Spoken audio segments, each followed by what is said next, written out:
Sitting here with Wes from the Halo Music Festival in downtown Greenville. How you doing, Wes?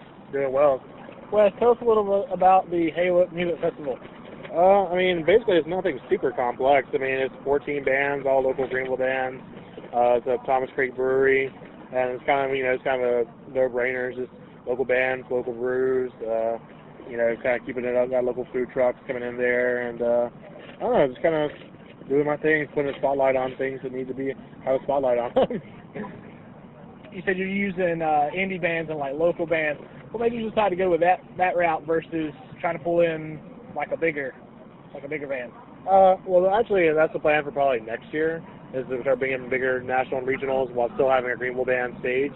I still want to, always have a place for locals, but also I think there's just so much overlooked here, man. Like, I mean, I don't know, like you go to like Fall for Greenville or Downtown Live, and there's local acts on there, but there are, there's only certain like PG versions. There's nothing too crazy. You won't get a hardcore band. You won't get a rock band. You won't get anything. It's very like, okay, these guys have harmonies and banjos. We can put them on, and it's got to still reach a specific audience. And I just, I don't know. There's so much other talent coming out there that doesn't fit into a mold. It's like, why wouldn't I?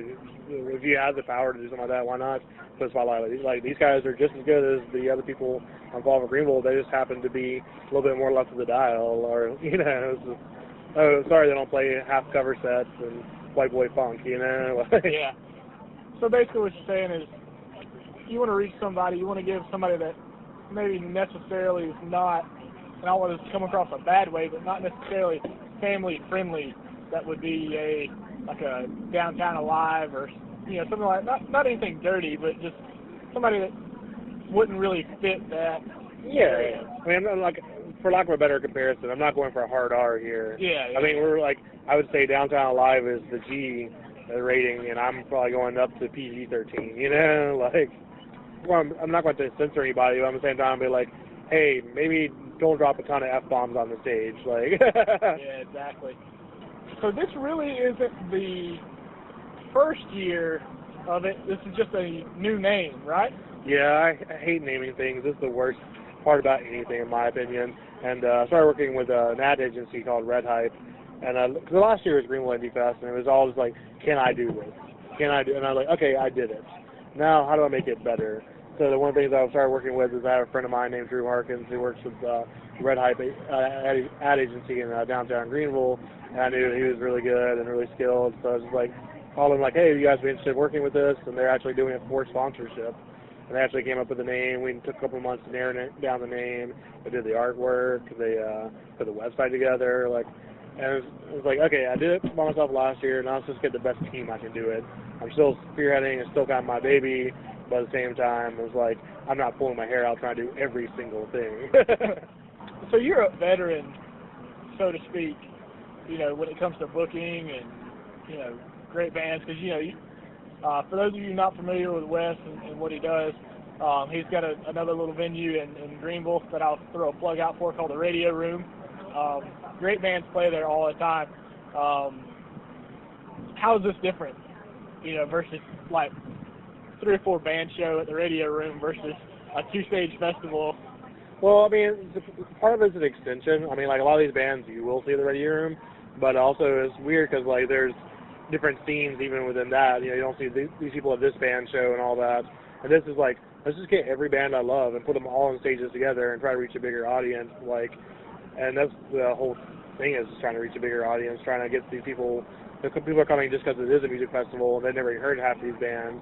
And it's like, oh, cool. Now you've got a new forum for it. And that's the thing. Like, we're a late night venue. People always have preconceptions about venues, and that was my initial reasoning for doing a festival last year, was to get it out of the venues. So I did another venue show, another venue festival or something, and it was like, well, it's only going to get that crowd again, like, why keep on doing the same kind of thing?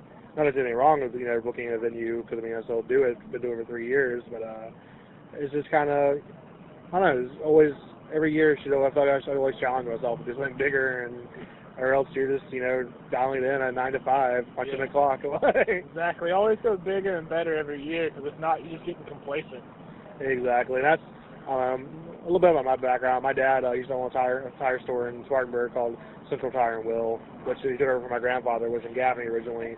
I've always had that spirit. I mean, that like entrepreneur spirit, like, you know, you want to do your own thing, don't want to work for anybody else. It's just kind of been ingrained in me, and I think part of growing up an only child too. I didn't have anybody to rely on. You know, it's like it's me, mom, and dad, and I was like, that's it.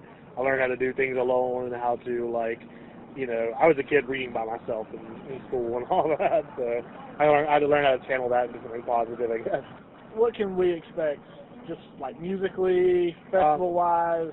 The way I look at it, I kind of described it to someone as like a beer flight or a beer sampler when you go to a restaurant. Yeah. Let's say you go to a brewery and you're like, I don't know what beer I want to taste, like a Gordon Beers or something like that. They're like, oh, we have a beer flight for like $10. Everyone's got all like these different beers. You can find one you like from that. That's the way I kind of describe it, because it's low entry points, $10. I want to do it for $5, but it didn't make any sense economically. I couldn't break even again. Yeah. Like I did last year. Too much work, but you know, it's like $10 to get in, and you're getting 14 bands. The beers I think are like $3.50 for like a pint or something. I mean, it's pretty affordable. And it's a really good way, it's kind of a gateway to find a new bands and to find new things, like, because people are always like, oh, I like local music, I don't know where to go, and it's like, well, you got 14 new bands to find out, and hopefully you'll like at least one or two of them. And if not, it only costs you $10. That's right. Where can we get tickets at? We're actually doing all the pre-sale. All the pre-sale are sold out. 98.5 is giving some away. SceneSC.com is giving some away from Columbia. I'm not sure if we're doing any more giveaways off the top of my head, but the rest of them are just going to be at the door for $10. $10 at the door. What time does it start?